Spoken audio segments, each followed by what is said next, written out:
All right, so let's move on to the second part of our podcast for this week. This is the part of the podcast where we discuss a biblical sexual ethic drawn from an exegesis of the Song of Solomon, taken literally, so literally Solomon, literally his wife, and what the Bible has to tell us about that relationship. We do recognize that if you look back through the history of Protestant interpretation of this text, that it would not be interpreted this way. It was often interpreted allegorically. But for my dad and I, we tend to be on the more literal end of the interpretive spectrum. And so we're reading it through that interpretive lens, a more literal interpretive lens, given the metaphors and all the material that's there in the song. So as we begin to work through that, we work through the metaphors, and we're dealing with now chapter 2. We've gotten in chapter 2, last podcast, if you remember, we did an outline of the first 6 or so verses, and now we're going to begin to give those verses a more in-depth attention. So with that, go ahead and take us into chapter 2, Dad. Well, beginning with verse 1, the Shulamite is speaking, and for those that have been following us too, it's important to note that where one poem or pericope begins and the other one, or ends and the other one begins, is always in question. But what I have here is pretty standard if you look at those who have studied through this.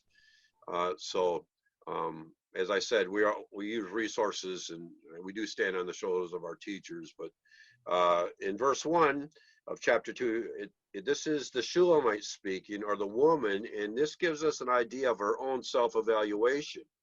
She says, I am the rose of Sharon and the lily of the valleys. And both plants that are used here appeal to the eye and have a pleasant aroma. This is her own self-evaluation of herself, that she's self-consciously aware of who she is. And this is important. This is for the ladies as they consider themselves, that she does not look down upon herself, and there's plenty of opportunity here because she's been in the company of all the ladies of the palace ladies. But as she considers herself as a child of God, in the image of God, and identifies her as the rose of Sharon and a lily of the valley, and both beautiful and fragrant. So this is how this begins. And I think it's interesting here because verse 2 is when Solomon speaks, and he responds to this, that he recognizes the truth of her own self-assessment when he says, as a lily among thorns, so is my love among the daughters. Now here he's using the idea of a lily and contrasting it against everything else, and that she stands above them all. She is this unique individual to him. Last time I spoke about this passage being about the dependency of love, and right here he's beginning to build the case of the uniqueness of her and the unique place and the precious and pronounced place that she holds in his life. And he even does so by way of the comparison. It's not a lily among other lilies, all right? It's a lily among thorns. So is my love among the daughters, or the ladies of the court. So it's not like they are lesser lilies and she's the wonderful lily. She's a lily and the court women are the thorns. Now, I'm sure they're wonderful ladies, all right? But that's not the way he sees her. So she recognizes her own aroma, the fragrance. This way of teaching, the way this is written, it's just a condition or one of the elements of poetry, creates an emotional response. When they say a picture is worth 1,000 words, here the song is worth 1,000 pictures. It creates a feeling, and I don't have the word right here in front of me. You have to excuse me, but it's the same thing that advertisers do. They may only show their product for a blip, I'm thinking of a car commercial. They only may show their logo or the car for a minute. What do they show instead of the car? Instead of the car, they show that the car is driving along the Pacific coast. They show a sunset. They show the hair blowing through the wind blowing through the hair of the driver. They show a delightful time being had. They're not showing you the car. You don't know what kind of leather it is. You don't know what's under the hood. All you know that the car is connected with the most pleasant things of life. That was understood by Solomon in his genius back in the Old Testament. He's creating an image here in all of these things that create a vision in your mind that he is associating with this beloved by using the terms of a lily and rose of Sharon, a lily among thorns. These are all building a case. And when you look deeper into the song, when the metaphors become richer and deeper, I mean, it will create an entire environment that will affect your senses. Yeah, I was going to say that. A Catholic author, Anthony Esselin, he's basically he's PhD in literature, brilliant mind, translated all of Dante. Anyway, he's a contemporary with us. He makes the case that the metaphor is often more powerful than what he would call ultra technical language, because the metaphor has a capacity to be more specific because of its affective capabilities. Right. It's able to tap into your senses, and in that way, it is more accurate of a word than an ultra technical word like this mechanistic word or this dry, stale, dead word, right? That seems to just encapsulate, just what I'm trying to say. If you use a metaphor is able to tap into your affective capacities, and in that sense is able to tap into something in a very real sense that words can't really describe. You have to have the word in the feeling that accompanies that word to really grasp the meaning of the word. So there's a very real sense. Now, not always this way. You can't be using metaphors when you're building like engineering manuals and trying to build a bridge and stuff. But when it comes to particularly this poetry language, there's a very real sense in which the metaphors that Solomon is using are more technical, more precise, because of their affective nature, their capacities to appeal to your senses and to your feelings, rather than just picking this kind of sterile technical word.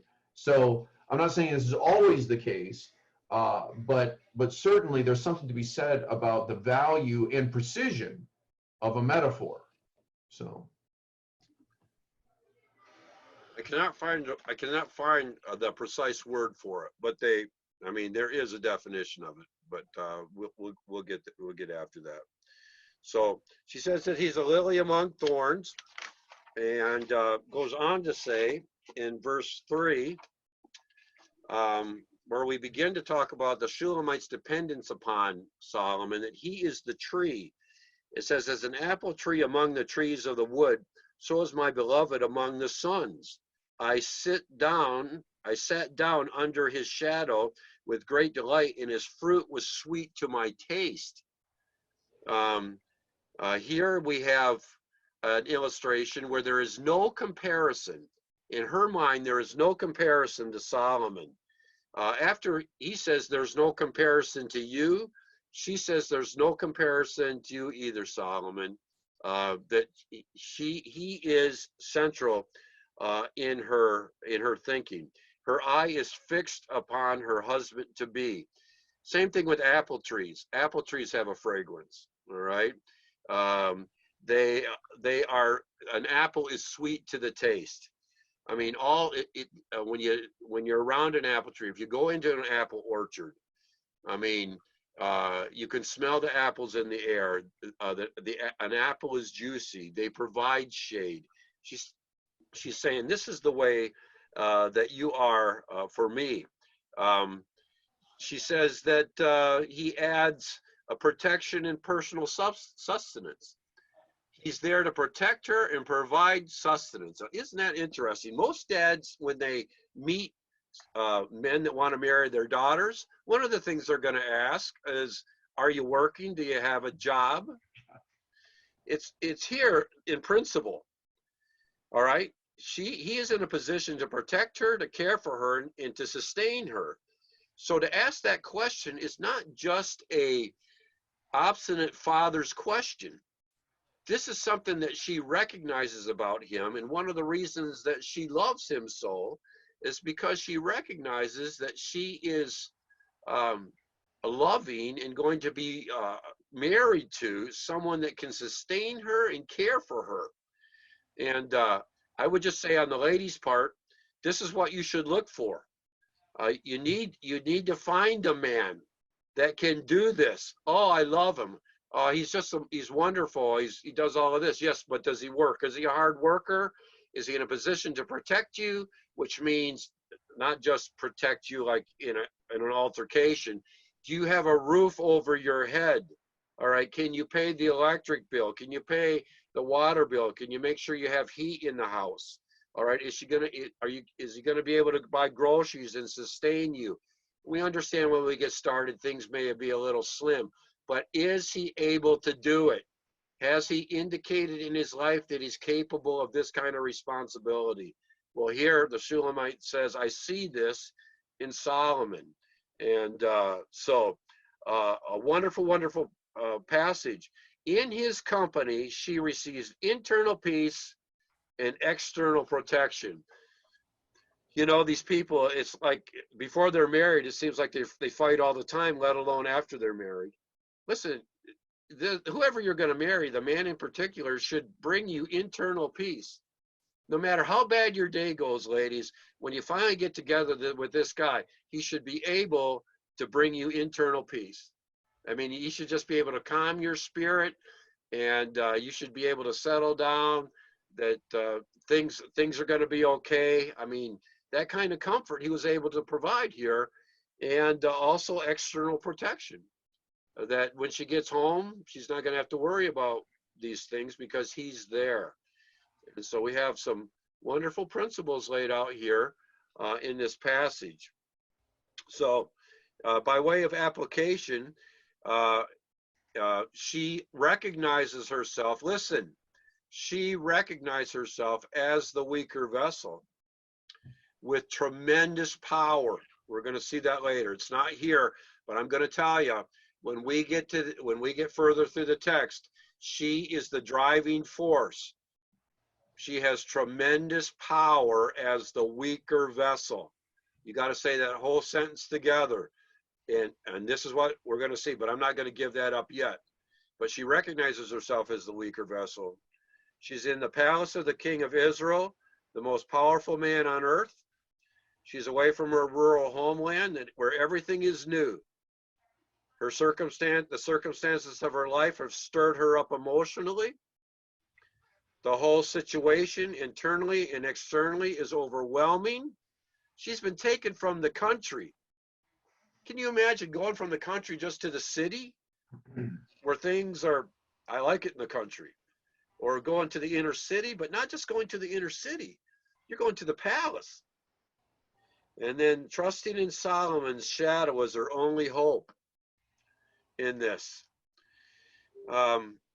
Men often ask things of their wives when they're being led of God. Take a church here, move there, go to seminary here, right? The wife, or in this case, the wife-to-be, has to know that this man's leadership is of God. That will give her internal peace, even in times that may trouble her, and I mean not in a bad way, but concern her, and recognize that even in this, because he's trusting God, that even in this move of faith or this act of faith, that my husband's going to be in a position to care for me. It's powerful stuff. That's what she sees here. She recognizes this in Solomon. And, Yeah, I think it's important here. Just it's a bit off the track, but this is the kind of guy you need to be. The Bible says that if your wife has a question about theology, she should be able to come to you. If you don't know your Bible, you're not going to be able to help her with that. right. All right. If she's got a question about life or what you're doing or what the trajectory of the family is, if you don't have answers for that, this is a problem for you. If you can't be confident as a man and lead your home, does that mean you're perfect? Does that mean you're always going to make the right call? No, that's not what that means. But she's going to need somebody to stand up front and to take the brunt of a lot of stuff. It's interesting. I was listening to Jordan Peterson, whatever you think about him, whatever. He does make this interesting observation. He says that women seem by instinct to naturally understand that they have to have a man in their life, that they can't have a boy who's grown to the size of a man. And this is because they know that there's going to come a time in the natural course of a family that she will be expecting a child. She'll be exceedingly vulnerable. And if she has other kids as well, so she'll have little ones she has to take care of, and then she herself will be exceedingly vulnerable being with child.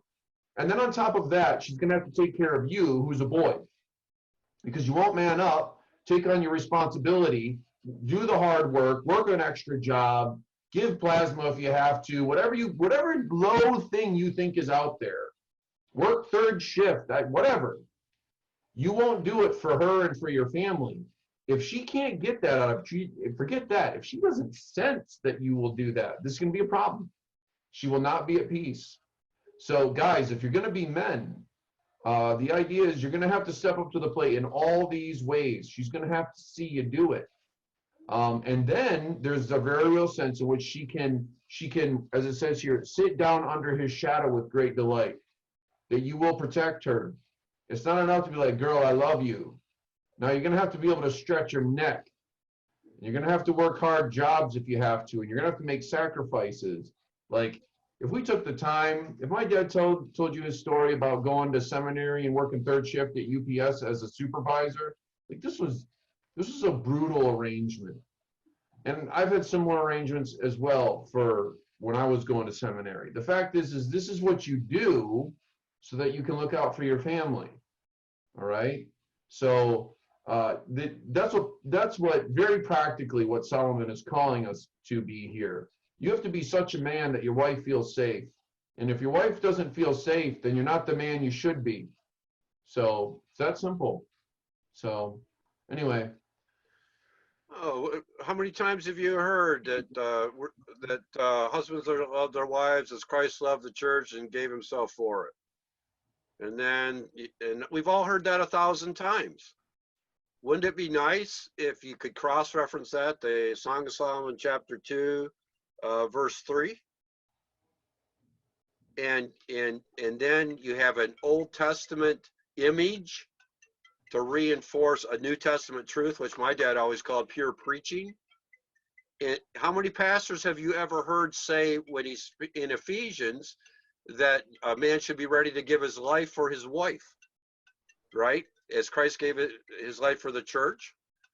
So, I mean, it doesn't say that specifically here because that's not in view. I mean, there's nothing negative in here. He's just talking about the positive things. But it would be true if he's going to be a shelter for her. Would it not be? Yeah, I don't want to give it away right now, but there's going to come a time when he's going to send what's like 60 of his greatest warriors to protect his wife as she travels from the country to the palace. So like there's a very real sense, even to this, we're not to that yet, but there's a very real sense in which Solomon knows that bodily harm is part of the deal too, guys, that you're going to have to be a strong guy. You're going to have to understand we live in a wicked world. You got to understand that your wife is in need of your protection, regardless of what Western society tells us. Solomon also is going to touch on this, not here, but later. So that's still, I don't want anybody to think that's not part of the equation here, because it certainly is.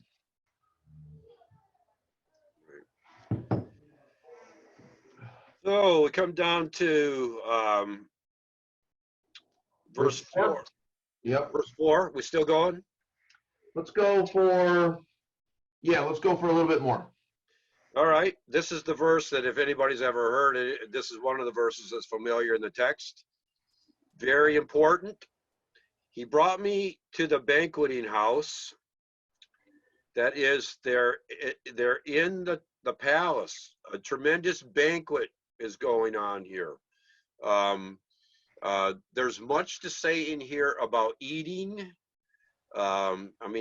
Aromas. Let me say it better this way. Every sense is accented in the song. True love. That's why Pete talks about whole person love. Every sense is affected by true whole person love.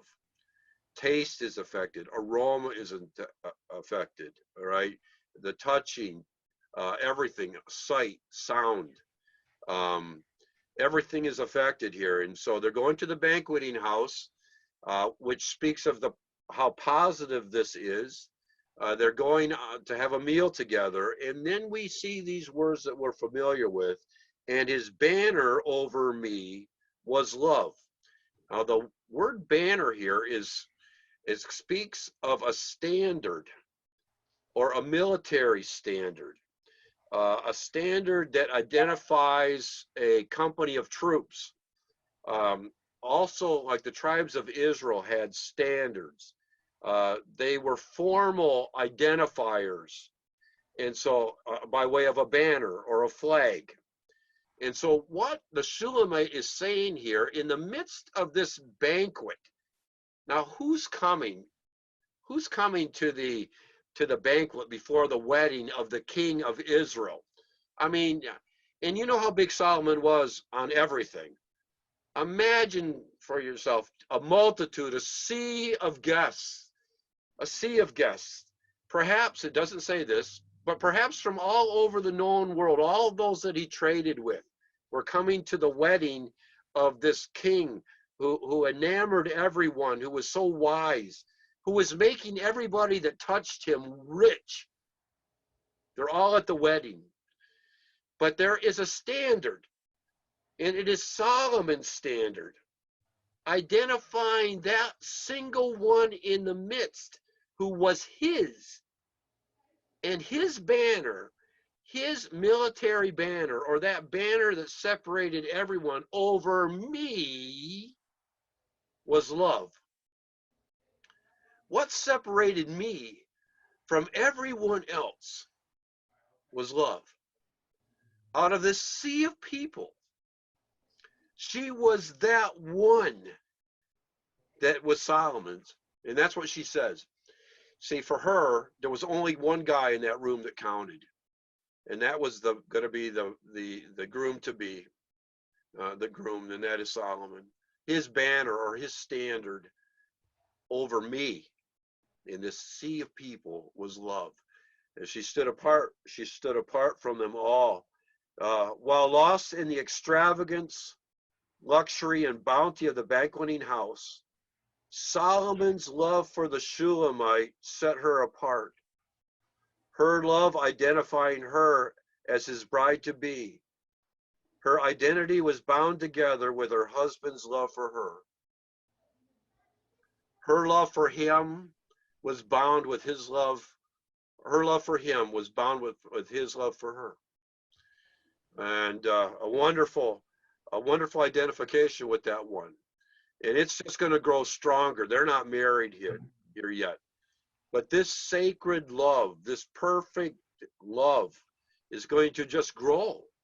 And everyone's going to recognize it. And how it manifests itself. And you have to listen to all these podcasts because it grows incrementally through the text. But the love grows, and the intimacy grows with the love. And it is a sacred love. It is a pure love. It is the perfect love God designs for us, has designed for a marriage. And there are ways for it to be expressed that the Bible also lays out for us. So when we begin to discuss those things later on in the text, they're not sordid. There's no nothing illicit in them.